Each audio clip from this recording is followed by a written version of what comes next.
তোমরা দেরি করো না, আর কথা কথা না বলে কারা কারা যাচ্ছ তোমরা? হ্যাঁ এই তো আমি এক্ষুনি যাচ্ছি। পটকা চল চল চল বেরিয়ে পড়ি। আমিও যাই। না না বললাম তো সবার যাওয়ার দরকার নেই, আমি আর পটকা যাই তাহলেই হবে। চলো। আমি কি করব? আমি বাড়িতে এই টেনশন সহ্য করতে পারবো না। বড় বৌদিকে চোখের সামনে দেখলে আমার একটু একটু একটু ভালো লাগবে। বোকার মতো কথা বলছো কেন? জ্যাঠাই বাড়িতে একা থাকবে? থাকো, জ্যাঠাইয়ের যদি কোনো সমস্যা হয় তুমি দেখবে। আমরা যাচ্ছি, চলো পটকা প্লিজ। কতবার করে মাকে বললাম মা যেও না যেও না, মা আমার কোনো কথাই শুনলো না।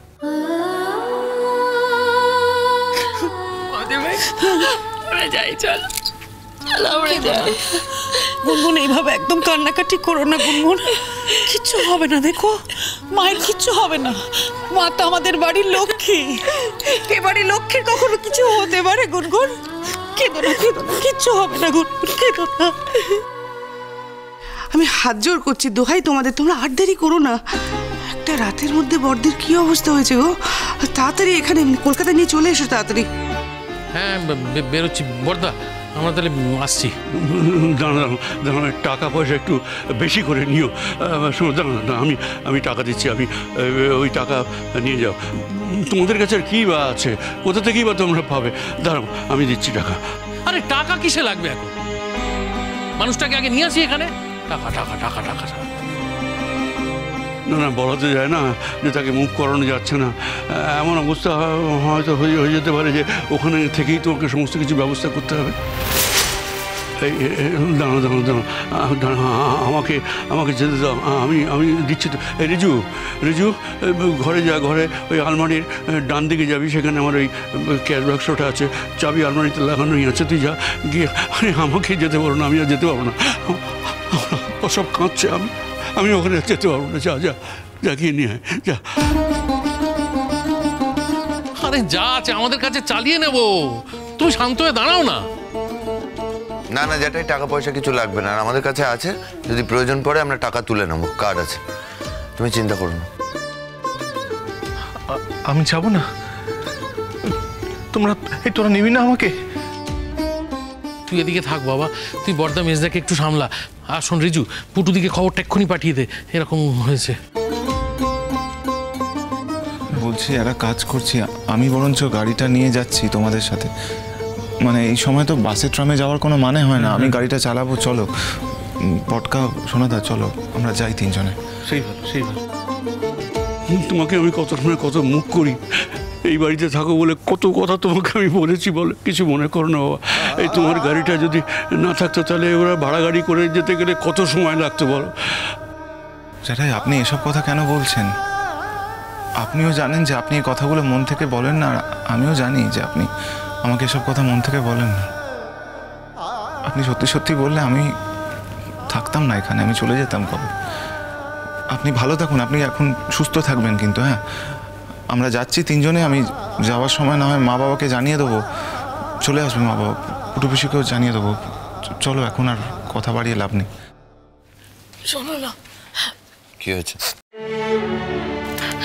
বলছিলাম যে আমার খুব কষ্ট হচ্ছে, আমার খুব যেতে ইচ্ছা করছে। গুনগুন, ভিড় বাড়িয়ে লাভ নেই, গাড়িতে আর জায়গা হবে না। কেন? গাড়িতে তো আরেকটা জায়গা হয়ে যাবে, আমি যাই না প্লিজ। আরে দেখলে তো দাদা ভাইকেও নিয়ে যাচ্ছি না, জ্যাঠাই একা বাড়িতে থাকবে, তোমাদের ভরসায় জ্যাঠাইকে রেখে যাচ্ছি বাড়িতে, বাড়িটা সামলাও। তুমি বড় মাকে ঠিক করে ফিরিয়ে আনবে তো? বড় মা ঠিক হয়ে যাবে তো? বলো না, বড় মা ঠিক হয়ে যাবে তো? বড় মার এত সহজ নাকি? তাহলে আমাকে ছুঁয়ে বলো, বড় মাকে তুমি ঠিক করে ফিরিয়ে আনবে, বলো, ছুঁয়ে বলো। বোকা বোকা কথা বলো না, ছেলে মানুষই করো না, দেরি হয়ে যাচ্ছে। এই চলো চলো কেন গেল বড়? কেন শরীর খারাপ বলো বড়? বলো না, বড় মা ঠিক হয়ে পটকা পটকা পটকা, তুমি আমাকে ছুঁয়ে বলো, বড় মাকে ফিরিয়ে আনবে তো? বলো না পটকা। ফিরিয়ে আনবো না তো কোথায় যাবে? বড় বৌদি এই বাড়িতে না থাকলে কোথায় থাকবে গুনগুন? এই বাড়িটা বড় বৌদির কাছে স্বর্গ, বুঝেছো? বড় বৌদি এই বাড়ির লক্ষ্মী, অন্য কোথাও গিয়ে শান্তি পাবে নাকি আমার বড় বৌদি? এই বাড়িটা তো শ্মশান বড় বৌদিকে ছাড়া, কোথাও যাবে না, কিচ্ছু হবে না। আমরা যাচ্ছি তো সবাই মিলে, খবর দেবো। হ্যাঁ সময় সময় খবর দেবো, তুমি কোনো চিন্তা করো না, আমরা ঠিক বড় বৌদিকে সুস্থ ফিরিয়ে নিয়ে আসবো। কেঁদো না মা, কেঁদো না, কেঁদো না। চিনি, কেঁদো না, গুনগুনকে দেখো, বাড়ির সবাইকে দেখো, আর পারলে একটা মা বাবাকে ফোন করো। চলো পটকা, চলো। হ্যাঁ চলো চলো চলো চলো চলো, এই গেলাম। চলো।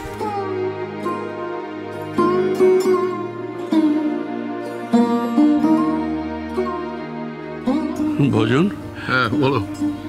ভজন, মানুষটাকে আমি খুব হেলাচ্ছেদ্দা করি, তাই না? বলছোটা কি? ওর মনে খুব অভিমান আছে না? ও সবসময় খুব গুমড়ে গুমড়ে থাকে, তাই না ভজন? এসব কথা বলো না, এসব কথা বলো না। না, মানুষটা যদি চলেই যায় তাহলে তাকে তো আমি কোনোদিন ক্ষমা চাইতে পারবো না ভজন। এই কী হলো? আমি তো ওকে কোনোদিন হেলাচ্ছেদ্দা করিনি, কখনো করিনি।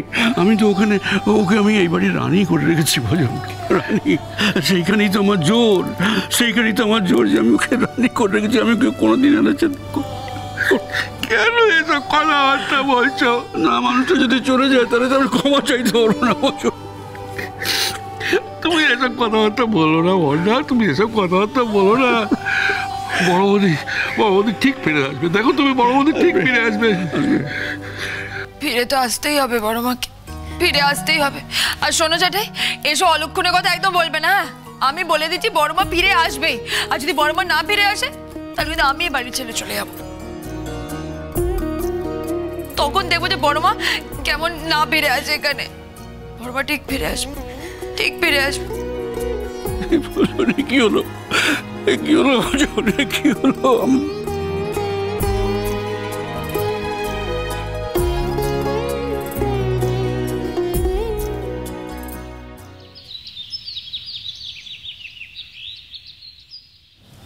দাদা, দাদা, আমাকে যদি বোন বলে ভেবে থাকেন তাহলে কিন্তু আজকে আমার কথাটা রাখতে হবে। আমি আপনাকে একটু খেতে অনুরোধ করছি, এটুকু খেতে হবে। আজকে তো সারা দিন আপনি ভাত খাননি, এই শরবতটুকু না খেলে হয়? আমার মুখ দিয়ে নামবে না, তুমি আমায় ক্ষমা করো। আজকে আমি কিচ্ছু খেতে পারবো না। ওরা গিয়ে একটু খবর দিক কেমন আছে মানুষটা, তারপর না হয় একটু শরবত টরবত কিছু খেয়ে নেবে। আরে কি গাছ, কিছু বলতে পারছিস না? তুমি জানো তোমার শরীরে কতগুলো রোগ আছে, তোমাকে নিয়ম করে ওষুধ খেতে হয়, সেটা তো তুমি জানো। আর জেনে কি হবে ভজন? এই সংসারের লক্ষ্মী যখন চলে যেতে বসেছে তখন। কেন এই সমস্ত উল্টো পাল্টা কথা বলছো? মানুষের কি অসুখ বিসুখ করে না নাকি? হ্যাঁ করে, কিন্তু বুঝতে পারছো না তাকে কতখানি বেহাল অবস্থার মধ্যে হাসপাতালে ভর্তি হতে হয়েছে। সন্তান হওয়ার পর তাকে একবারই হাসপাতালে ভর্তি হতে হয়েছিল, তারপর আর তাকে হাসপাতালে যেতে হয়নি। আমি তো তাকে আর কিছু করতে পারি না, তুলোর মতো যত্ন করে রেখেছিলাম। জেদ করে আমার এখান থেকে চলে গেল, আর দেখো একটা দিনও ভালো থাকতে পারলো না। দেখুন দাদা, বেয়ান তার বাপের বাড়ি গেছেন, আপনি কি করে জানবেন যে সেখানে গিয়ে? জানো না, তোমরা কেউ জানো না। আমি তো জানি ওর কি আছে কি না আছে, এতগুলো বছর আমার কাছে আছে। আমি জানি ওর কি সহ্য হয় আর কি সহ্য হয় না। সেই জন্যই আমি ওকে খুব সাবধানে সাবধানে রাখি। আমি যেখানেই যাই ওকে সঙ্গে করে নিয়ে যাই, ওকে কোথাও আমি একলা যেতে দেই না। ওখানে গিয়ে কী খাওয়া দাওয়া করেছে, কী করেছে, না কী জল খেয়েছে, সে ওই জানে। আর ও দাঁতটা হচ্ছে কিরকম জানো তো, ওর একবার যদি বাড়াবাড়ি হয় তো সাংঘাতিক রকমের বাড়াবাড়ি হয়। আচ্ছা হ্যাঁ, বাড়াবাড়ি যদি হয় তাহলে ডাক্তার বদ্যি তো সব আছে ওখানে, হাসপাতালে তো ভর্তি হয়েছে। না, ওখানে হাসপাতাল আছে, কিন্তু মানে কলকাতা এলে ট্রিটমেন্ট অনেক বেটার হতো না? মানে এখানে আমি আছি, কৌশিক আছে, আমরা নিজেরা দেখাশোনা করতে পারবো। ওখানে থাকলে পুরো বিষয়টা হাতের বাইরে থেকে যাচ্ছে। তাই ভাবছিলাম আমি একবার নিজেই ওখানে চলে যাব কিনা। আরে সবাই মিলে ওখানে গিয়ে কি হবে? ওরা তো গেছে আনতে। আরে পটকা নিশ্চয়ই বড় বৌদিকে ওখানে ওই অবস্থায় ফেলে রেখে আসবে না। আর তাছাড়া বাবিন গেছে, ওর তো বিচার বুদ্ধি বিবেচনা সব আছে তো নাকি? রূপাঞ্জন কাছে গাড়ি নিয়ে যদি দরকার পড়ে একেবারে অ্যাম্বুলেন্সে করে নিয়ে চলে আসবে। গাড়িতে কেন এক কথা বারবার বলছো? শুনলে না এই ধকলও নিতে পারবে না। নারী ছেড়ে যাওয়ার মতো অবস্থা। ওর নিজের ভাই এই কথাটা বলেছে। দেখো এখন কি অবস্থা হচ্ছে দেখো।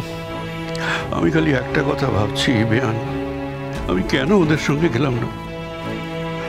আর বোধহয় জীবন ওর সঙ্গে আমার দেখা হবে না। বাবা, বাবা অনেকক্ষণ থেকে আপনি এরকম কথা বলে যাচ্ছেন, আর কিন্তু সহ্য হচ্ছে না বাবা, দোয়াই আপনাকে।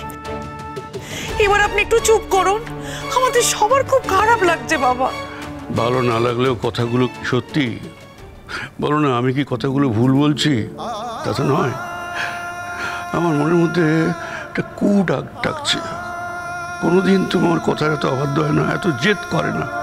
এই প্রথমে এত জেদ করেও বাপের বাড়ি চলে গেল। তখনই আমার মনের মধ্যে কিরকম একটা টালমাটাল করে উঠল। কিন্তু আমি জোর করে ওকে আটকাতে পারিনি, আমি জোর করতে পারিনি ওর উপরে। ওর তো আমার উপরে খুব রাগ। আমি তো ওকে স্বাধীনভাবে কোথাও ঘুরতে বেড়াতে দেই না, সেই জন্যই আমার উপরে খুব রাগ।